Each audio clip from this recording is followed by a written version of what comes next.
Neurodiverse. Is that a word that you'd use to describe yourself or your team? When I say neurodiverse, that can mean ADHD, that can mean dyslexia, that can mean an out of the box thinker, be a complex brain. There are so many different words, so many different labels, so many different diagnoses that fall under being indie or in neurodiverse, or what I knew for a long time, and I know still a lot of people use the word special education. So if that describes your family, describes your teen, your middle school or high school, college child, highly recommend that you sign up for Love to Learn 3 at the link in the description. The event has started, but there are still a lot of amazing interviews. We are nowhere near halfway done with the event. So definitely check it out, sign up at the link below, but hang around till the end of this video so you can find out which speakers are going to be the best speakers for you to learn from, since their interview is all about special education being neurodiverse. So let's start with Laura Dunn and let's start with John Gasner. Both of them talked about ADHD. So Laura and I talked about homework. We talked about really helping your child sit down to get that assignment, that project, that whatever school thing done. She talked about the toggle switch and really the focus part of ADHD. So I was fascinated to learn about the whole, is it really off? Or can teens that have ADHD, can they really focus on this and daydream and really like be moving and also really not seem to be with us all at the same time? It was crazy to find out really how an ADHD brain works. Do also know, if you're curious about dopamine and adrenaline, another reason to listen to Laura's interview, because I got to tell you, those are the two hormones, the two things that our children, our adults, people with ADHD, they really crave, they really need to be successful. And then another strategy she shared that you'll want to implement is the idea of body doubling.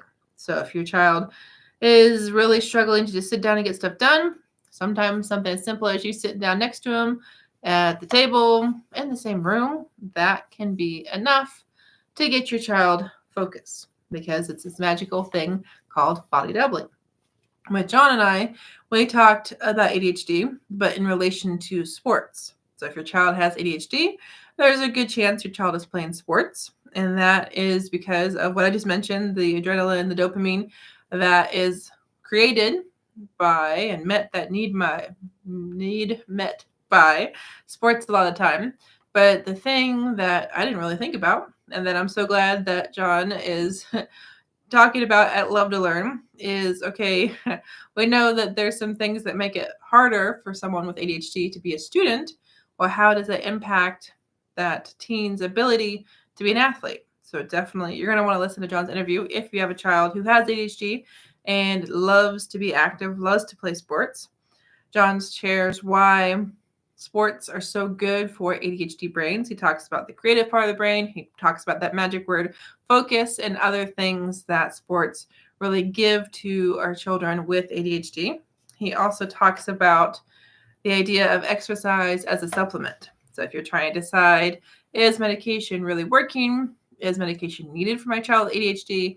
You're going to want to listen to how do sports and exercise and physical activity play into all of that. So there's two other ladies I want to tell you about that have information to share for your child and really for you mamas that have ADHD and all sorts of other diagnoses. Before I do, though, I just want to say thanks for watching here on Facebook. Thanks for watching on YouTube. I'm Jessica Coulter, the CEO and founder of Ace Cookie Tutoring. I'm also the summit hostess for Love to Learn 3. So you'll see a lot of me.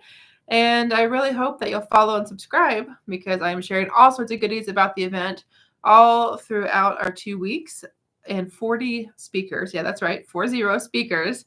And I also, as a study skills tutor, share all sorts of strategies, all sorts of tips when it comes to learning and study skills and helping your child love to learn. All right, let's talk about Dr. Noreen Russell. She and I didn't focus on a specific diagnosis. We could have, but we instead focused on levels of support. The title for her interview is that Goldilocks Dilemma, which I think is such a fun idea. So I'm kind of curious, mamas, do you feel like you're providing just the right amount of support? too little, or too much? If you want to let me know down below, that would be awesome, because that is what we talked about, is trying to decide what is that just right amount and how do you go about finding that out. So she shares about the zone of proximal development. She shares about chronic failure. So we want our teens to be challenged so that they learn, but we don't want them to chronically fail and so never see success, because that is just as bad as things being way too easy. Now, she brings up competition, kind of time as a motivator.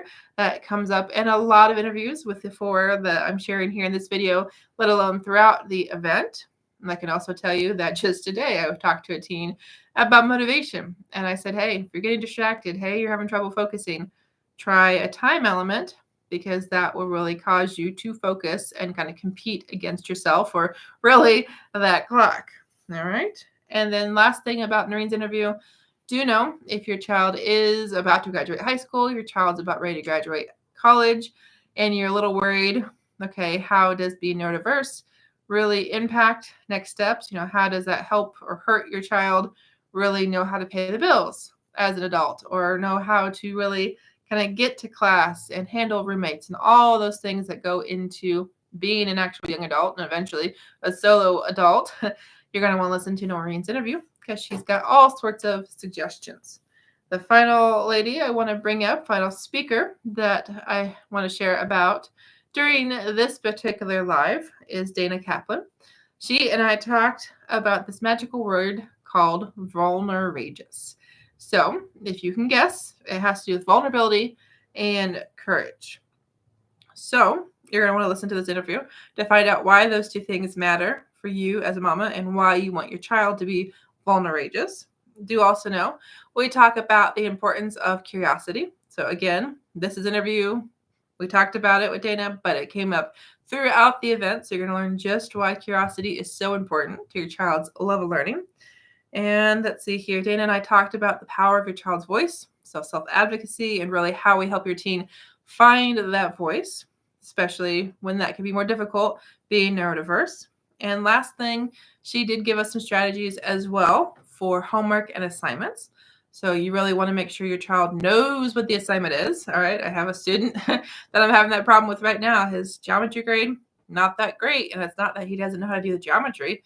He just goes home after class, gets to that website, and he tells me just the other day he has to look at 3 places, which I think is kind of crazy. But he doesn't know what he's supposed to do. Like, the directions just aren't clear. So we have come up with some strategies together. Dana has some strategies specific to if your child is neurodiverse. So that way, you know, when your child knows that he knows that you know that, oh, this is what I'm supposed to do, and this is how it's supposed to happen. And she's got some awesome strategies for families as well. So things to do together to really create that connection, create that bond, and remember to be curious and courageous while also vulnerable. So lots of goodies here at Love to Learn 3. Remember, these interviews are only available for 24 hours. And some of these interviews I mentioned have already been released. So you're going to want to check out that VIP pass so you can have forever access to the interviews and watch them whenever you want. But also know the interviews are not over. Some of these speakers, like John's interview, has not been released yet. So you will definitely want to sign up and watch them, because Laura's interview is released today. So you've got about 12 more hours left to watch that for free at the link below. And then you'll want to buy a VIP pass. So mamas, thanks for being here. Have an awesome night. And remember, join us at Love to Learn 3 so you can get the strategies, the tools, the resources you need to help your teen love to learn. Talk to you soon, mamas.